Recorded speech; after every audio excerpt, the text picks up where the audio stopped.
നമസ്തേ അമ്മ. നമസ്തേ. അമ്മയ്ക്ക് ഒരു വലിയ നമസ്തേ.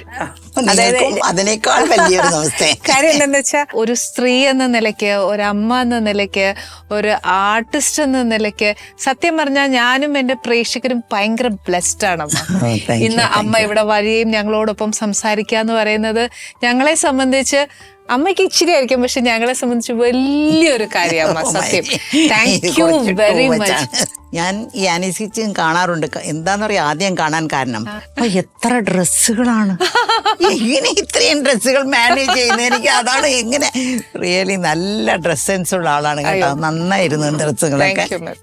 അമ്മ ആർട്ടിസ്റ്റായിട്ട് തുടങ്ങി ഇത്രയും കാലഘട്ടത്തിൽ അമ്മ ഇന്നും ഒരു എന്താ പറയുക, ഒരു അമ്മയ്ക്കുള്ള ഒരു കാര്യം എന്ന് വെച്ചാൽ ഭയങ്കര പോസിറ്റീവാണ് അമ്മ. അമ്മ വരുമ്പോൾ തന്നെ അമ്മയുടെ ഒരു ഓറയുണ്ട്.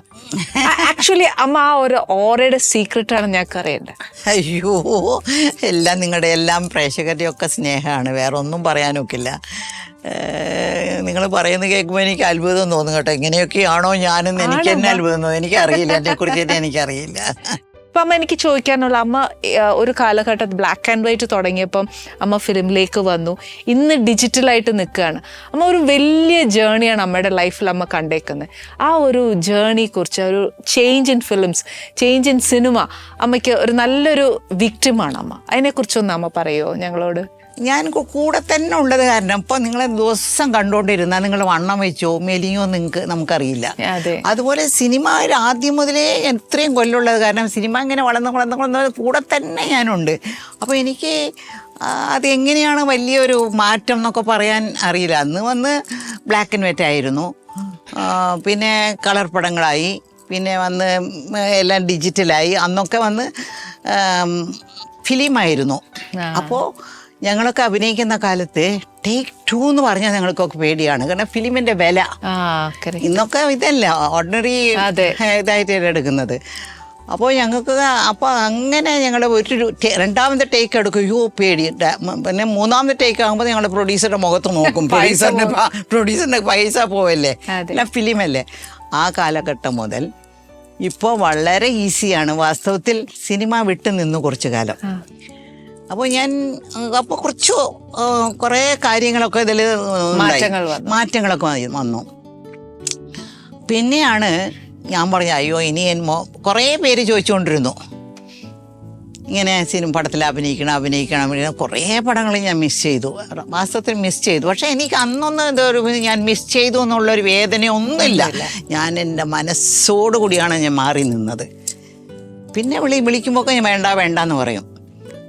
അപ്പോൾ എൻ്റെ മോന് വേണ്ടിയാണ് ഞാൻ ഇതൊക്കെ ചെയ്തത്. കാരണം ആ മോൻ പഠിച്ച് അവന് കല്യാണം ആവുന്നവരേക്കും ഞാൻ പിന്നെ അഭിനയിച്ചില്ല.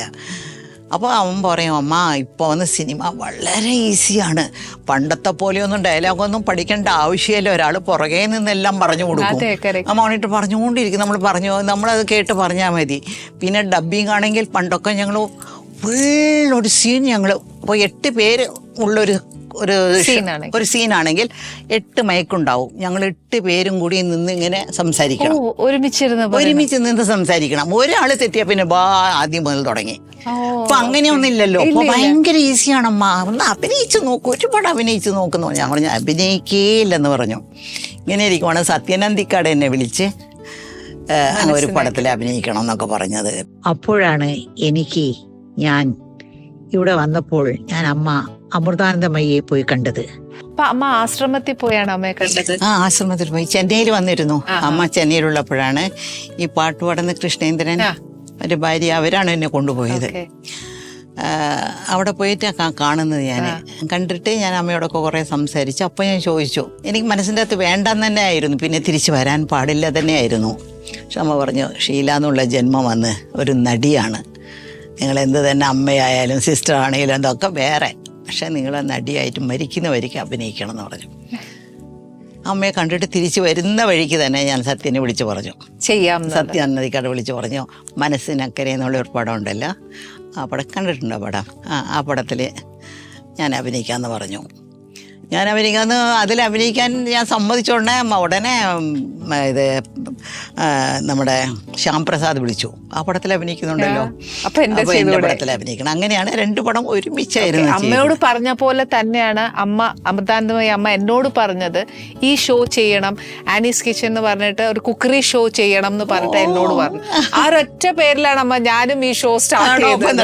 നമ്മൾ രണ്ടുപേരും കൂടി എന്തോ ഒരു അമ്മയായിട്ട് എന്തോ ഒരു സോൾ കണക്ഷൻ ഉണ്ട്.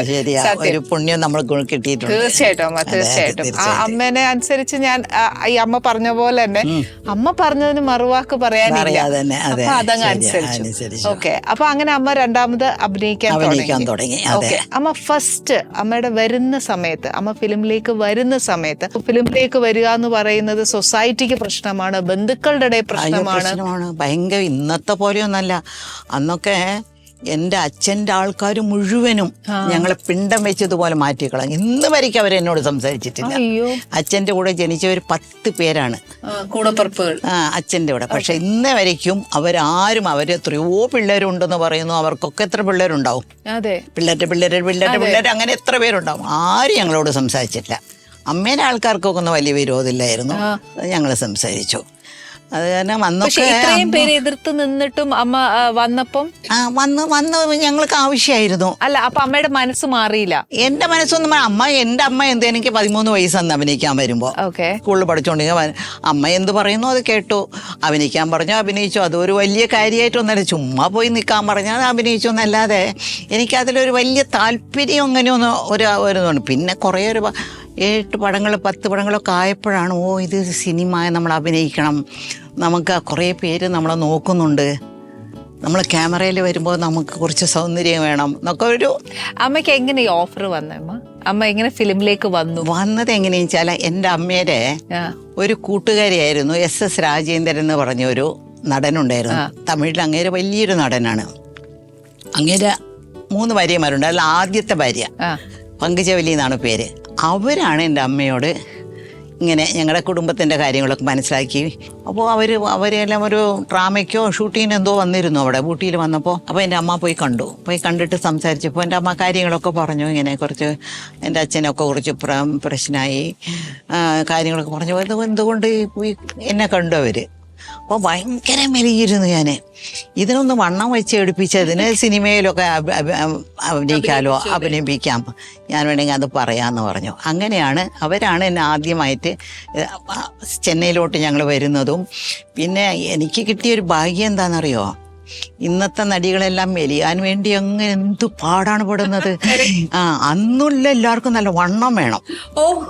നല്ല അന്നത്തെ പഴയ അംബിക, പിന്നെ വന്ന് സാവിത്രി, ഭാനുമതി എന്നൊക്കെ പറഞ്ഞാൽ നല്ലത്ര വണ്ണമുണ്ട്. അവർക്ക് 10-35 വയസ്സുണ്ടാവും. പക്ഷെ അവർ ബുക്കും പിടിച്ചുകൊണ്ട് കോളേജിൽ പോകുന്ന പോലെയൊക്കെ ഉണ്ടാവും സീനുകൾ. അപ്പോൾ അവർക്കൊക്കെ എനിക്ക് വണ്ണം വെപ്പിക്കണം. അപ്പോൾ ദിവസം എനിക്ക് എഗ്ഗിൻ്റെ മഞ്ഞളെടുത്ത് ഇങ്ങനെ അതിൽ നെയ്യിട്ട് ഓംലെറ്റ് ഉണ്ടാക്കി കൊടുക്കുക. ഭയങ്കര തീറ്റ എനിക്ക് എങ്ങനെയെങ്കിലും വണ്ണം വെപ്പിക്കാൻ വേണ്ടി. അങ്ങനെ പിന്നെ ഡെക്കോഡോറിബൈൻ എന്ന് പറഞ്ഞൊരു ഇഞ്ചക്ഷൻ ഉണ്ട്.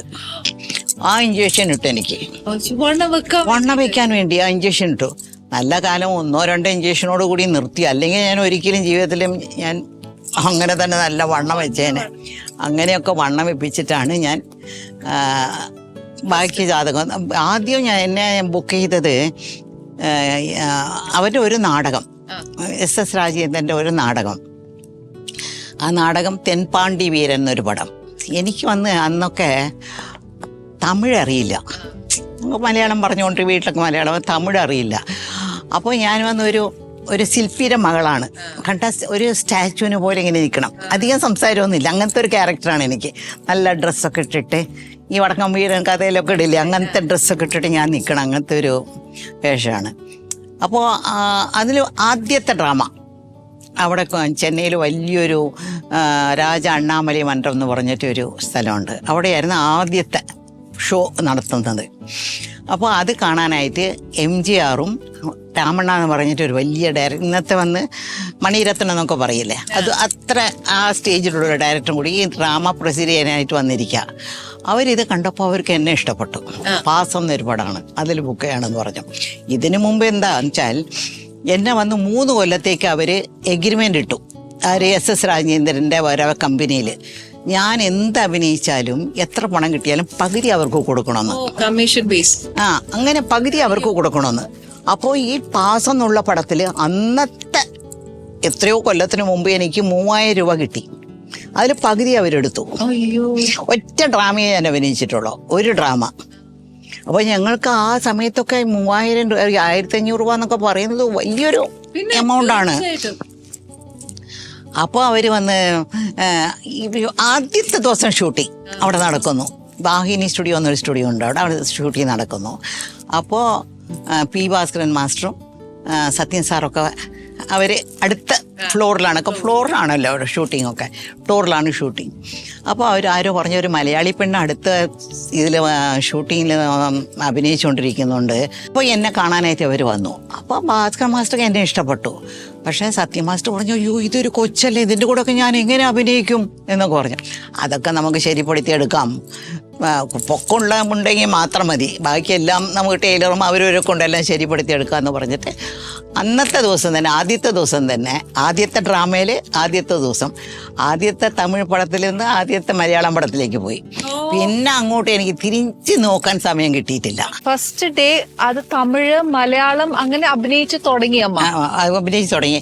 അന്ന് പാസ് എന്നുള്ള പടം വന്ന് 2 ലാംഗ്വേജിൽ എടുക്കുന്നു, അതായത് തമിഴും തെലുങ്കിലും.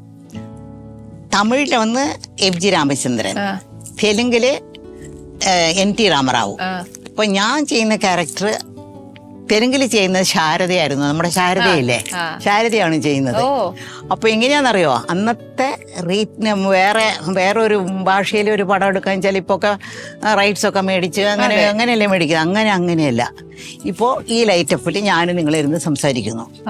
അപ്പൊ ഞാനും MGR കൂടെ ഞാൻ ചോറ് വിളമ്പുന്ന ഒരു ഷോട്ട്, അവിടെ ഒന്ന് ശാരദയും അവിടെ ഇരിക്കുകയാണ്, ശാരദയും NT രാമറാവും. ഈ ഷോട്ട് കഴിഞ്ഞോടെ ഞങ്ങൾ 2 പേരും പോയി അങ്ങോട്ടിരിക്കും, അവർ 2 പേരും വന്ന് ഇവിടെ ഇരിക്കും. അപ്പൊ ആ ലാംഗ്വേജിൽ അവർ തെലുങ്കിൽ അവർ സംസാരിക്കും. അത് കഴിഞ്ഞാൽ ഞങ്ങൾ തമിഴിലോ സംസാരിക്കും. അങ്ങനെയാണ് റീമേക്ക് എന്ന് പറയുന്നത്. അങ്ങനെയാണ് അന്നത്തെ ആദ്യത്തെ ദിവസം തന്നെ എനിക്ക് ക്യാമറ എന്ന് പറഞ്ഞാൽ എന്താണെന്ന് അറിയില്ല. അപ്പൊ ഞാൻ ചോദിച്ചു, അതായത് കറുത്തൊരു തുണി ഇങ്ങനെ പൊത്തിച്ച് വെച്ചിരിക്കുന്നു, അതെന്താ സാധനം ചോദിച്ചു ഞാൻ. അവർ പറഞ്ഞു, അത്താൻ ക്യാമറ എന്ന് പറഞ്ഞവര്. അതുപോലെ എനിക്കറിയില്ലായിരുന്നു.